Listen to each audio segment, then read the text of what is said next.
ಯಾರ ಪರವೂ ಅಲ್ಲ, ಯಾರ ವಿರುದ್ಧವೂ ಅಲ್ಲ. ಸಾಯಂಕಾಲ ಎಕ್ಸ್‌ಪ್ರೆಸ್, ಇದು ಜನಪರ. ನಮಸ್ಕಾರ ವೀಕ್ಷಕರೇ, ಸಾಯಂಕಾಲ ಎಕ್ಸ್‌ಪ್ರೆಸ್ಗೆ ಸ್ವಾಗತ. ಬಾಬಾನಗರದಲ್ಲಿ ಉದ್ದೇಶಿತ ಕಿರು ಜಲಾಶಯ ನಿರ್ಮಾಣಕ್ಕೆ ಸಂಬಂಧಿಸಿದಂತೆ ಸಚಿವ ಡಾಕ್ಟರ್ ಎಂ.ಬಿ. ಪಾಟೀಲ್ರು ಪರಿಶೀಲನೆ ನಡೆಸಿದ್ರು. ಬಾಬಾನಗರದಲ್ಲಿ ಕಿರು ಜಲಾಶಯ ಎಂ.ಬಿ. ಪಾಟೀಲ್ರ ಒಂದು ಹೊಸ ಕನಸಾಗಿದೆಯಾ ಅನ್ನೋ ಪ್ರಶ್ನೆ ಕಾಡತೊಡಗುತ್ತೆ. ಈ ಅಸಾಧ್ಯವಾದ ಪ್ರದೇಶ ಕೆರೆಗಳಿಗೆ ನೀರು ತುಂಬುವ ಯೋಜನೆ, ಅಂದ್ರೆ ಕೆರೆ ತುಂಬುವ ಯೋಜನೆ ಮೂಲಕ ಕೃಷ್ಣೆಯ ನೀರನ್ನು ಅವತರಿಸುವಂತೆ ಮಾಡಿ ಯಶಸ್ವಿಯಾಗಿದ್ದ ಸಚಿವ ಎಂ.ಬಿ. ಪಾಟೀಲ್ರು ಈಗ ಭೂತನಾಳ ಹಾಗೂ ಮಮದಾಪುರ ಕೆರೆಯಲ್ಲಿರುವ ನೀರಿಗಿಂತ ಸುಮಾರು 4 ಪಟ್ಟು ನೀರು 8 ಟಿಎಂಸಿ ಅಂದ್ರೆ ಹೆಚ್ಚು ಕಡಿಮೆ 1 ಟಿಎಂಸಿ ಸಂಗ್ರಹ ಸಾಮರ್ಥ್ಯವನ್ನ ಜಲಾಶಯ ಬಾಬಾನಗರದಲ್ಲಿ ರೂಪಿಸುವ ಹೊಸ ಕನಸನ್ನು ಕಂಡಿದ್ದಾರೆ. ಈ ಕನಸು ನನಸಾಗುವ ದಿನ ದೂರವಿಲ್ಲ. ಉದ್ದೇಶಿತ ಸರ್ಕಾರಿ ಜಮೀನಿನಲ್ಲಿ ಸುಮಾರು 500 ಎಕರೆ ಜಮೀನಿನಲ್ಲಿ ಈ ಜಲಾಶಯ ಸ್ಥಳದ ಅಂಗಳದಲ್ಲಿ ಈ ಕನಸು ನನಸಾಗುವ ವಿಷಯವನ್ನು ಹಂಚಿಕೊಂಡಿದ್ದಾರೆ. ಬನ್ನಿ ಅವ್ರೇನ್ ಹೇಳ್ತಾರೆ ಕೇಳೋಣ. ಓಕೆನಾ? ಮಾಧ್ಯಮದ ಎಲ್ಲ ಸ್ನೇಹಿತರೆ, ಇಂದು ನಾವು ಈ ತುಬ್ಚಿ ಬಬಲೇಶ್ವರ ಯೋಜನೆ, ತಮ್ಗೆ ಗೊತ್ತದೆ ತುಬ್ಚಿ ಬಬಲೇಶ್ವರ ಯೋಜನೆ, ಇದು ನಾನು ಬೃಹತ್ ನೀರಾವರಿ ಸಚಿವ ಆದಾಗ 2013ರಿಂದ 18 ಈ ಯೋಜನೆಗೆ ಈ ಭಾಗದ ಅತಿ ಎತ್ತರದ ಪ್ರದೇಶ ಅಂದ್ರೆ 640ಕ್ಕಿಂತ ಮೇಲ್ಪಟ್ಟಿರುವಂತದ್ದು, 678, 80ವರೆಗೆ, 82ರವರೆಗೆ ಕಣ್ಮಡಿ, ಬಾಬಾನಗರ, ಬಿಜ್ಜರ್ಗಿ, ತಿಕೋಟ, ಅಳಿಗಿನಾಳು, ಇದು ತಿಕೋಟ ತಾಲೂಕಾ ಮತ್ತು ಸಂಪೂರ್ಣವಾಗಿ ತಿಕೋಟ ತಾಲೂಕು ಮತ್ತು ಸಾವಳಗಿ ತಾಲೂಕ 1,33,000 ಎಕರೆ, 1,30,000 ಎಕರೆ, ಸುಮಾರು 6.8 ಟಿಎಂಸಿ ನೀರು. ಅಂದ್ರೆ ಸಾವಳಗಿ ಇದಕ್ಕೆ 0.8 ಟಿಎಂಸಿ ನೀರು, 5.5 ಟಿಎಂಸಿ ನೀರು ತಿಕೋಟ ಹುಬ್ಬಳ್ಳಿ, 6.3 ಟಿಎಂಸಿ ನೀರು, 6.3ರಲ್ಲಿ 5.5 ಟಿಎಂಸಿ, 5.5 ತಿಕೋಟ ಹುಬ್ಬಳ್ಳಿಗೆ, 0.8 ಟಿಎಂಸಿ ಸಾವಳಗಿ ಹುಬ್ಬಳ್ಳಿಗೆ ಮಾಡಿರುವಂತ ಯೋಜನೆ. ಇದಕ್ಕೆ 3,600 ಕೋಟಿ ರೂಪಾಯಿ, 3,600 ಕೋಟಿ ರೂಪಾಯಿ ಇದಕ್ಕೆ ವೆಚ್ಚ ಮಾಡಿ ಈಗಾಗಲೇ FIC ನಡೀತಾ ಇದೆ. ಈಗಾಗಲೇ FIC ಯೋಜನೆ ಕಂಪ್ಲೀಟ್ ಆಗಿ ಈಗ ಕೆರೆಗಳಿಗೆ ಹಳ್ಳಕ್ಕೆ ನೀರು ಕೊಡ್ತಾ ಇದ್ದೀವಿ. FIC ಕೂಡ ಟೆಂಡರ್ ಆಗಿ ಕೆಲಸ ನಡೀತಾ ಇದೆ. ಇನ್ನೊಂದು 6 ತಿಂಗಳಲ್ಲಿ ಬಹುಶಃ FICಗಳು ಮುಗಿದು ರೈತರ ಹೊಲಗಳಿಗೆ ನೀರು ಕೊಡ್ತೀವಿ. ಯಾಕಂದ್ರೆ ಇದು UKP 3ನೇ ಹಂತದಾಗ ಬರೋದಲ್ಲ. ಇದು 6.3 ಟಿಎಂಸಿ ಏನದ ನಮ್ಮ ಉಳಿತಾಯ ನೀರು ಮತ್ತು ಗೋದಾವರಿ ಪಲ್ಲಾವರಂ ಬೇಸಿನ್ ಇರುವಂತ ಉಳಿತಾಯದ ನೀರನ್ನ ಬಳಸ್ಕೊಂಡು ಅಲೋಕೇಶನ್ ಮಾಡಿರುವಂತ ನೀರಿದು. ಹೀಗಾಗಿ ಯಾವ ಮುಳುವಾಡಕ್ಕೆ ಮತ್ತು ಏನು ಈ UKP ಹಂತ 3ಕ್ಕೆ ಏನು ರೆಸ್ಟ್ರಿಕ್ಷನ್ ಇದೆ, ನೋಟಿಫಿಕೇಶನ್ ಆದ್ಮೇಲೆ ನಾವು ಬಳಸಬೇಕು ಅನ್ನೋದು ಅಂತ ಯಾವುದೂ ಕೂಡ ನಿರ್ಬಂಧನೆ ಇಲ್ಲಿ ಇಲ್ಲ. ಇದನ್ನ ನಾವು FICಗೆ ನೀರನ್ನು ಕೊಡ್ಲಿಕ್ಕೆ ನಾವು ಇದನ್ನ ಕೊಡುವಂತ ಸಾಧ್ಯತೆಗಳು ಇದೆ. ಆ ಕೆಲಸ ಈಗಾಗಲೇ ಮಾಡ್ತೀವಿ. ಈಗಾಗಲೇ ಜನ ಖುಷಿದಿಂದ ಇದ್ದಾರೆ. ಅವ್ರಿಗೇನು ಬಾವಿಗಳಿಗೆ, ಬೋರ್ವೆಲ್ಗಳಿಗೆಲ್ಲ ಅಂತರ್ಜಲಕ್ಕೆ ನೀರು ಬಂದಿದೆ, ಕೆರೆಗಳನ್ನ ಹಳ್ಳಕ್ಕೆ ನೀರು ಕೊಡ್ತಾ ಇದೀವಿ. ಆದ್ರೆ ಒಂದು ಸಮಸ್ಯೆ ನಮಗೆ ಕಾಡ್ತಾ ಇತ್ತು. 5.5 ಟಿಎಂಸಿ ನಮ್ಗೆ ಇದ್ರೂ ಕೂಡ 6.3 ಟಿಎಂಸಿ ಒಟ್ಟು 5 ಇದ್ರೂ ಕೂಡ ನಮ್ಗೇನಾಗಿದೆ, ಮಳೆಗಾಲದಲ್ಲಿ ಮಾತ್ರ ಇದನ್ನ ನೀರನ್ನ ನಾವು ಲಿಫ್ಟ್ ಮಾಡ್ಕೊಂಡು ಈ ಎಲ್ಲ ಇದಕ್ಕೆ ನೀರು ಕೊಡ್ತಾ ಇದ್ದೀವಿ, ಖರೀಫ್ ಕೊಡ್ತಾ ಇದೀವಿ. ಬೇಸಿಗೆ ಕಾಲದಲ್ಲಿ ರಬಿಗಾಗ್ಲಿ ಅಥವಾ ರಬಿಗಿಂತ ಜಾಸ್ತಿ ಬೇಸಿಗೆ ಕಾಲದಲ್ಲಿ ನಮಗೆ ಈಗಲೂ ಕೂಡ ನಾವು ರಬಿಯಲ್ಲಿ ಕೂಡ ನಾವು FICಗೆ ಹೊಲಗಳ ನೀರು ಕೊಡೋಕೆ ಉದ್ದೇಶ ಇಲ್ಲ. ರಬಿಯಲ್ಲಿ ನಮ್ಗೆ ಈ ಕೆರೆಗಳನ್ನ ಮತ್ತು ಹಳ್ಳಕ್ಕೆ ನೀರು ಕೊಡ್ಲಿಕ್ಕೆ ನಾವು ಆ ಒಂದು ಪ್ಲಾನ್ ಅನ್ನು ಹಾಕೊಂಡು ಈ ಯುಟಿಲೈಸೇಷನ್ ಇಷ್ಟೆಲ್ಲ ಇನ್ಫ್ರಾಸ್ಟ್ರಕ್ಚರು 6.3 ಟಿಎಂಸಿ ನೀರು, 3,600 ಕೋಟಿ ರೂಪಾಯಿ ನಾವು ಖರ್ಚು ಮಾಡಿದ್ದೀವಿ. 1,30,000 ಎಕರೆ ಸಿಗುವಂತದ್ದು ಮತ್ತು ನೀರಿನ ಬಳಕೆ ಮಾಡ್ಲಿಕ್ಕೆ ಸಾಧ್ಯ ಆಗಿದ್ದನ್ನ ಇದನ್ನ ಮ್ಯಾಕ್ಸಿಮಮ್ ಯುಟಿಲೈಸೇಷನ್ ಹೆಂಗ್ ಮಾಡ್ಬೇಕು ಅಂತ ಹೇಳಿ ನಾವು ವಿಚಾರ ಮಾಡಿ ಮಳೆಗಾಲದಲ್ಲಿ ಏನು ಫ್ಲೋ ಇರ್ತದೆ ಆ ಸಂದರ್ಭದಲ್ಲಿ ನಾವು, ಯಾಕಂದ್ರೆ ಈಗಾಗಲೇ ನಾವು ಬರೀ ಕೇವಲ 2 ಟಿಎಂಸಿ ಅಷ್ಟು ನೀರು ಯೂಸ್ ಮಾಡ್ತಾ ಇದೀವಿ. ಈ ಎಲ್ಲಾ ಕೆರೆಗಳಿಗೆ ತುಬ್ಚಿ ಬಬಲೇಶ್ವರ ನೀರು ಕೊಡ್ತಾ ಇದೀವಿ. FIC ಆದ್ಮೇಲೆ ಬಹುಶಃ ಒಂದು 3 ಟಿಎಂಸಿ ವರೆಗೆ ಹೋಗ್ಬೋದು, ಮ್ಯಾಕ್ಸಿಮಮ್ 3 ಟಿಎಂಸಿ ಹೋಗ್ಬೋದು. ಇನ್ನೂ 2.5 ಟಿಎಂಸಿ 3 ಟಿಎಂಸಿ ನಮಗೆ ನೀರು ಉಳಿತದೆ. ಹಾಗಾಗಿ ನಾವು ಮಳೆಗಾಲದಲ್ಲಿ ಅದನ್ನ ನೀರನ್ನ ನಾವು ಲಿಫ್ಟ್ ಮಾಡ್ಕೊಂಡು ತಂದು ಈ ಒಂದು ಶೇಖರಣೆ ಇಲ್ಲಿ ಏನಿದೆ ನಾವು ನೋಡಿದಿರಿ, ಈಗ ತೋರಿಸಿದೀವಿ. ಇದು ಸುಮಾರು 500 ಎಕರೆಗಿಂತ ಜಾಸ್ತಿ ಸರ್ಕಾರಿ ಜಮೀನಿದೆ. ಲ್ಯಾಂಡ್ ಎಕ್ವಿಷನ್ ಕಾಸ್ಟ್ ಬರಲ್ಲ. ಲ್ಯಾಂಡ್ ಎಕ್ವಿಷನ್ ಹೋಗಿದ್ರೆ ಇಲ್ಲಿ 35-40 ಲಕ್ಷ ರೂಪಾಯಿ ಆಗಿದೆ ಒಂದು ದಿವಸ. ಇಲ್ಲಿ 35-40 ಲಕ್ಷ ರೂಪಾಯಿ ಇವತ್ತು ದಿವಸ ಭೂಮಿ ಕಿಮ್ಮತ್ತಾಗಿದೆ. ಸುಮಾರು 700-800 ಕೋಟಿ ರೂಪಾಯಿ ಲ್ಯಾಂಡ್ ಎಕ್ವಿಷನ್ಗೆ ಬೇಕಾಗ್ತಿತ್ತು. ಅದು ಒಂದು ಒಳ್ಳೆ ಉಳಿತಾಯ. ಮತ್ ನಾವು ಗಮನಿಸಿದ್ರಿ, ಇದು ನ್ಯಾಚುರಲ್ ಸೈಟ್ ಅದಾಗ, ಅಂದ್ರೆ ಒಂದು ಏನು ಸರ್ ರಿಡ್ಜು ಗಾರ್ಜ್ ಅಂತಿರಲ್ಲ, ಗಾರ್ಜ್ ಅಂತೀವಿ. ನ್ಯಾಚುರಲ್ ಆಗಿ ಒಂದು ರಿಸರ್ವ್ ಬೇಕಾಗಿದ್ದಂತ ಒಂದು ದೊಡ್ಡ ಏರಿಯಾ, ತೆಗ್ಗು ಪ್ರದೇಶದ ಏರಿಯಾ ಇದೆ. ಅದರಲ್ಲಿನೂ ಕೂಡ 200-300 ಕೋಟಿ ರೂಪಾಯಿ ನಮ್ಗೆ ಸೇವ್ ಆಗ್ತದೆ. ಯಾಕಂದ್ರೆ ನಾರ್ಮಲ್ ಇದ್ದದನ್ನ ನಾವು ಹಡ್ಡಿ ತೆಗೆದು ಮಾಡ್ಬೇಕಂದಾಗ ಬಹಳ ಕಷ್ಟ ಆಗ್ತಿತ್ತು. ಈಗ ಅಲ್ಲಲ್ಲಿ ಮಾಡಿ ಎಲ್ಲ ಮಾಡ್ಬೇಕಂದ್ರೆ ಇದು ಒಂದು ಏನು ಜಲ ಸಂಗ್ರಹಾಲಯ ಅದ, ಕೆರೆಯಲ್ಲ, ಇದು ಒಂದು ಜಲ ಸಂಗ್ರಹಾಲಯ, ರಿಸರ್ವಾಯರ್. ಇವತ್ತು ಹಂಗೆ ನಾವು ಆಲ್ಮಟ್ಟಿ ನಂತರ ನಮ್ಮ ಇದ್ರದಲ್ಲ ನಾರಾಯಣಪುರ ಏನ್ರಿ ಡ್ಯಾಮ್ ಅಂತೀವಿ ನಾವು, ಜಲ ಸಂಗ್ರಹಾಲಯ ಅದು. ಇದು 0.8 TMC ಅಷ್ಟು ಜಲ ಸಂಗ್ರಹಾಲಯ. 8.8 TMC ಆದ್ರೂ ನಾವು ಸರ್ಕ್ಯುಲೇಟರಿ ಸಿಸ್ಟಮ್ ನಲ್ಲಿ 1 TMC ಅಷ್ಟು ನೀರು ಯೂಸ್ ಮಾಡ್ಬೋದು. ನಾವು ಹೆಂಗೆ UKP ನಾವು ಆಲ್ಮಟ್ಟಿ ಡ್ಯಾಮ್ ಅನ್ನ 519ರಿಂದ 524 ಏರಿಸ್ತೀವಿ. ಅವಾಗ 100 TMC ಶೇಖರಣೆ ಮಾಡ್ತೀವಿ. 130 ಅಲ್ಲ, 100 TMC ಶೇಖರಣೆ ಮಾಡಿ ಅದು ನೀರು ಸರ್ಕ್ಯುಲೇಷನ್ ನಲ್ಲಿ ಇರ್ತದೆ. ಆ ಸರ್ಕ್ಯುಲೇಷನ್ 130 TMC. ಹಂಗೆ 0.8 TMC ಅಂದ್ರೂ ಕೂಡ 1 TMC ಅಷ್ಟು ನೀರು ನಾವು ಮಾಡ್ಕೊಳ್ಳುವಂತದ್ದಿದೆ. ಹೀಗಾಗಿ ಇದು ಬಹಳ ಮಹತ್ವಾಕಾಂಕ್ಷಿ ಯೋಜನೆ. ಈಗಾಗಲೇ ನಾನು ಮುಖ್ಯಮಂತ್ರಿಗಳಿಗೆ ಅದನ್ನ ಮಂದಟ್ಟು ಮಾಡಿಕೊಟ್ಟಿದ್ದೀನಿ, ಉಪಮುಖ್ಯಮಂತ್ರಿಗಳಿಗೂ ಮಂದಟ್ಟು ಮಾಡಿಕೊಟ್ಟಿದ್ದೀನಿ. ಈ ಮುಂದಿನ ಬಜೆಟ್ ನಲ್ಲಿ ಅದನ್ನ ತೆಗೆದುಕೊಳ್ಳಕ್ಕೆ ಅವರು ಸೂಚನೆಯನ್ನು ಕೊಟ್ಟಿದ್ದಾರೆ.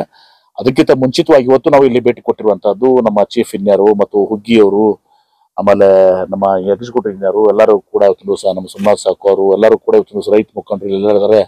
ಅವರು ಕೂಡ ಈ ಇಂಜಿನಿಯರಿಂಗ್ ಏಟ್ ಅಟ್ ಎಕ್ಸ್ಪರ್ಟೈಸ್ ಅವರು ಕೂಡ ಇದ್ದಾರೆ, ಅವರೆಲ್ಲರೂ ಕೂಡ.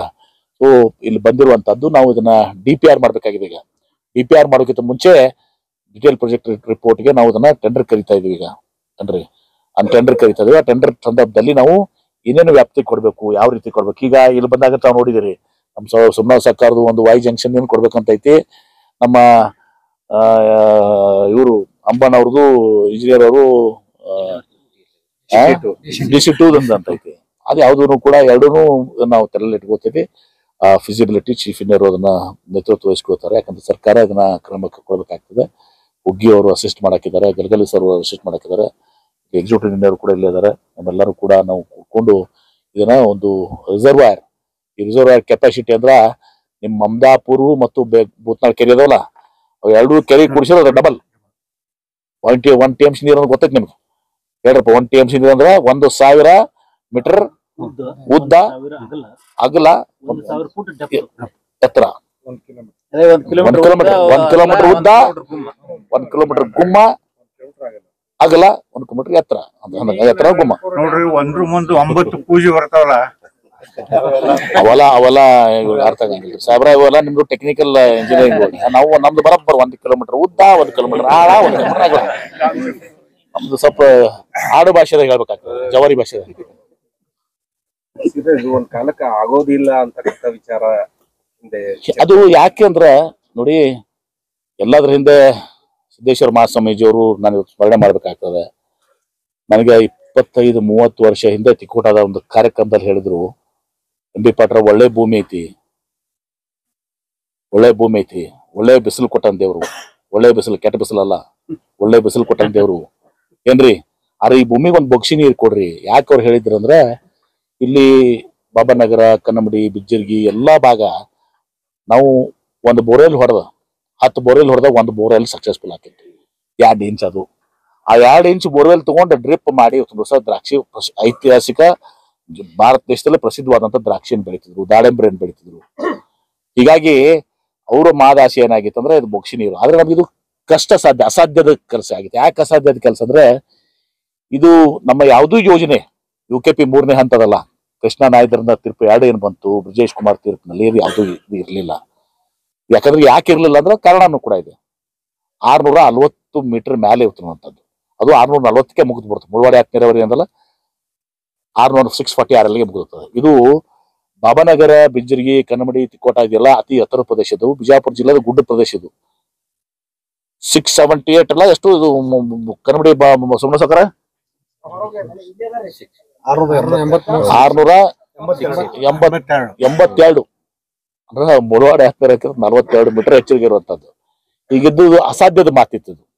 ಅದೇನೋ ಒಂದು ಸಿದ್ದೇಶ್ವರ ಮಹಾಸ್ವಾಮೀಜಿಯವರ ಪ್ರೇರಣೆ, ಅವರ ಆಶೀರ್ವಾದ, ನನ್ನ ತಂದೆಯವರ ಆಶೀರ್ವಾದ, ಎಲ್ಲರ ಆಶೀರ್ವಾದ, ಇವತ್ತು ದಿವಸ ದೇವರ ಆಶೀರ್ವಾದ, ಇದರಿಂದ ಇದೇನೋ ಅಸಾಧ್ಯವಾಗಿದ್ದು ಸಾಧ್ಯ ಆಗಿದೆ. ಆ ಬೊಕ್ಷಿ ನೀರು ಇವತ್ತು ದಿವಸ ಸಾಧ್ಯ ಆಗಿದೆ.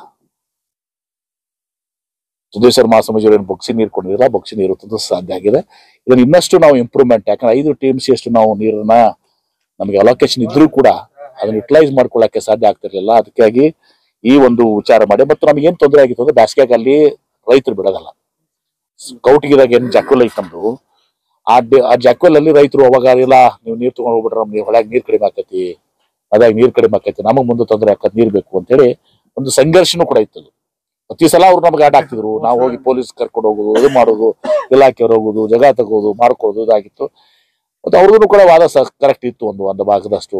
ಅದಕ್ಕೆ ಇದೊಂದು ರಿಸರ್ವಾಯರ್ ಆದ್ರೆ ಅವ್ರದ್ದು ತಕರಾರಿಲ್ಲ. ಮಳೆಗಾಲದಾಗ ತಗೊಂಡು ಹೋಗ್ರಪ್ಪ ಅಂತಾರ ಅವ್ರು. ಮಳೆಗಾಲದಾಗ ತಗೊಂಡು ಮಳೆಗಾಲ ತೊಗೊಂಡ್ಬಂದು ಇಲ್ಲಿ ಇಟ್ಕೊಂಡು ಹೋಗ್ತೀವಿ, ಬೇಸಿಗೆಯಾಗಿ ಉಪಯೋಗಿಸ್ತೀವಿ. ಅಲ್ಲಿ ಬೇಸಿಗೆಯಾಗಿ FIC ಕೊಡಂಗಿಲ್ಲ, ಕೆರೆಗಳಿಗೆ ಹಳಗ್ ನೀರು ಕೊಟ್ಟರೆ ಮಂದಿ ಸಮಾಧಾನ ಅದ. ಅದು ಆ ಉದ್ದೇಶದಿಂದ ಇವತ್ತು ದಿವಸ ಬಂದಿದ್ದೀವಿ. ಇದನ್ನ ಉಳಿದಂತ ವಿಚಾರಗಳನ್ನ ಯಾರು ಟೆಕ್ನಿಕಲ್ ಏನಾದ್ರು ಬೇಕಾಗಿದ್ರೆ ಅವರು ಸರ್ ಅಂತರ್ಜಲ ಮಟ್ಟ ಅಷ್ಟೇ ಕಾಪಾಡ್ಕೊಳಕ್ ಮಾತ್ರ ಬಳಕೆ ಆಗ್ತದೆ. ನೋಡಿ, ನಾವು FICಗೂ ಬಳಸ್ಕೋಬಹುದು. ಮುಂದೆ ಅದನ್ನ ಯಾವ ರೀತಿ ನಮ್ಗೆ ಆ ನೀರು ಎಟ್ಟೈತಲ್ಲ ಆ ಕೆಪಾಸಿಟಿ 0.8 TMC ನಾವು ನೀರು ತಗೊಂಡಿರ್ತೀವಲ್ಲ ಅದನ್ನ ಅಂತರ್ಜಲಕ್ಕೂ ಬಳಸ್ಕೋಬಹುದು, FICಗೂ ಕೊಡ್ಬೋದು. ಅದು ಮುಂದೆ ನೋಡೋಣ ಅಂತ ಹೆಂಗೆ ಆಗ್ತದೆ ಅಂತೇಳಿ. ಈಗ ಈ 0.8 TMC ನೀರನ್ನು ಇಲ್ಲಿ ಶೇಖರಣೆ ಮಾಡ್ತೀವಿ. ಮತ್ತೆ ಈಗಾಗಲೇ ಏನ್ ಕೆರೆಗಳದಾವಲ್ಲ ಈಗೆಲ್ಲ, ಈ ತುಬಚಿ ಬಬಲೇಶ್ವರ ಕೆರೆ ನಿಮ್ಗೆ ಇಟ್ಟಲ್ಲ ಬಹಳ ದೊಡ್ಡ ಪ್ರಮಾಣ ಅನ್ಸುತ್ತೆ ನಿಮ್ಗೆ. ಇದೆಲ್ಲ ಕೂಡಿ ಇರುವುದೇ 0.25 TMC. 31 ಕೆರೆ ಕೂಡಿ 0.25 TMC. ಇದು ಕೆಪಾಸಿಟಿ ಎಷ್ಟು? 0.8 TMC, ಆಲ್ಮೋಸ್ಟ್ 1 TMC, 4 ಪಟ್ಟು. 0.25 to 1 TMC, 4 times ಕೆಪಾಸಿಟಿ. ಇದು ನೋಡ್ರಿ, ಇದಕ್ಕೆ 2 ಪ್ರೊವಿಷನ್ ಕೊಟ್ಟದ. ಗ್ರಾವಿಟಿಯಿಂದ ಫಿಲ್ ಮಾಡೋದು, ಪಂಪಿಂಗ್ ನಿಂದ ಲಿಫ್ಟ್ ಮಾಡೋದು. ರೈತರಿಗೆ ಯಾವಾಗ ಬೇಕು ಅವಾಗ ಲಿಫ್ಟ್ ಮಾಡಿ ನಾವು ಇಲ್ಲಿಂದ ಕಂಟ್ರೋಲಿಂಗ್ ಸಿಸ್ಟಮ್ ಇಲ್ಲೇ ಇರ್ತದೆ 0.8 TMC ಮಾಡಕ್ಕೆ. ಆಮೇಲೆ ಆಲ್ರೆಡಿ ಇದು ಇಯರ್ಸ್ ಒಳಗೆ ಒಂದ್ಸಲ ಡಿಸ್ಕಷನ್ ಆಗಿದೆ. ಆಮೇಲೆ ಡಿಟೇಲ್ DPR ಮಾಡ್ಲಿಕ್ಕೆ ಗೌರ್ಮೆಂಟ್ದವ್ರು ಈಗ ಮುಖ್ಯಮಂತ್ರಿಗಳು ಸೂಚನೆ ಕೊಟ್ಟಿದ್ದಾರೆ, ಉಪಮುಖ್ಯಮಂತ್ರಿಗಳು ಸೂಚನೆ ಕೊಟ್ಟಿದ್ದಾರೆ. ಈಗ ಬಜೆಟ್ ನಲ್ಲಿ ಅದನ್ನ ಇನ್ಕ್ಲೂಡ್ ಮಾಡ್ಕೊಳ್ಳಿ. ರಿಪೋರ್ಟ್ ಸೆಕ್ಷನ್ ಆಗಿದೆ, ಫಿಸಿಬಿಲಿಟಿ ಮಾಡಬಹುದು ಅಂತ ಆಗ್ಯದ ಸರ್. ಇನ್ನು ಏನ್ ಮಾಡ್ಬೇಕು ಡಿಟೇಲ್ ಫಿಸಿಬಿಲಿಟಿ ರಿಪೋರ್ಟ್ ಈಗಾಗಲೇ ಅದು ಮಾಡಬಹುದು ಅಂತ ಆಗಿದೆ. ಇದನ್ನ DPR ಮಾಡಿಸಿ ಏನು 2 ವಾದ ಇದಾವೆ, I ಜಂಕ್ಷನ್ ಮತ್ತು ಇದನ್ನ ನಿಮ್ಮ DC2 ಇದೆಲ್ಲ, ಅದೆಲ್ಲ ಒಂದು ಇದು ಮಾಡ್ಕೊಂಡು ಇದನ್ನ ಇದು ಮಾಡ್ತೀವಿ. ಇದೊಂದು ಬಹಳ ಕನ್ಸಲ್ಟೆನ್ಸಿಗಳು ಬಂದಿದ್ದಾರೆ ಸರ್. ಇವಾಗ ಅವರಿಗೆ Y ಜಂಕ್ಷನ್ ಪ್ಲಸ್ DC2 ಎರಡಕ್ಕೂ ಫಿಸಿಬಿಲಿಟಿ ಇನ್ನೊಂದ್ಸರಿ ತೆಗಿಸಿ ಡಿಟೇಲ್ ಮಾಡೋದು ಬಹಳ ಎಚ್ಚರಿಕೆಯನ್ನು ಮಾಡ್ರಿ. ನಮ್ ಸೋಮನಾಥ್ ಸಾವ್ಕರ್ ವಾದನೂ ತಗೋರಿ, ಏನ್ರಿ ಎಲ್ಲಾ ತಗೊಂಡು ಹುಗ್ಗಿ ಸರ್ದು ಎಲ್ಲಾ ಮಾಡಿ ಯಾವ್ದು ಫುಲ್ ಪ್ರೂಫ್ ಯಾವ್ದು ಒಳ್ಳೇದಾಗ್ತದ ತಾಂತ್ರಿಕವಾಗಿ ಅವ್ರ ಆಮೇಲೆ ಅದ್ ಮಾತಾಡ್ತಾರೆ. ನಿಮ್ದು ಇವ್ರದೊಂದು ನೋಡ್ರಿಪ್ಪ, ಅಳಿಗನಾಳ ಗೋಣಸ್ಗಿ ಅವ್ರು ಬಿಜ್ಜರ್ಗಿ ಅವರು ಸ್ವಲ್ಪ ಏನೋ ಚೆಕ್ ಪೋಸ್ಟ್ ಮಾಡ್ಕೊಂಡು ಕೂತಾರ. ಇವ್ರ ಬಿಡಂಗಿಲ್ಲ ಈ ಬಾಬಾನಗರ ಬಿಜ್ಜರ್ಗಿ ಅವರು. ಅದಕ್ಕೇನೈತಿ ಅವ್ರದ್ದು ಅಳಿಗನಾಳ ಮತ್ತು ಅವ್ರ 3 ಕೌಟಿಗೆ ಅವ್ರಿಗೊಂದು ಸಪರೇಟ್ ಲೈನ್ ಆಗ್ತದೆ. ಈಗ ಎಲ್ಲರಿಗೂ ಹೇಳ್ತೀವಿ, ಈಗ ಏನ್ ಸಂಗ್ರಹ ಆಮೇಲೆ ಮಾಡೋಣ ಮಾಡ್ತೀವಿ.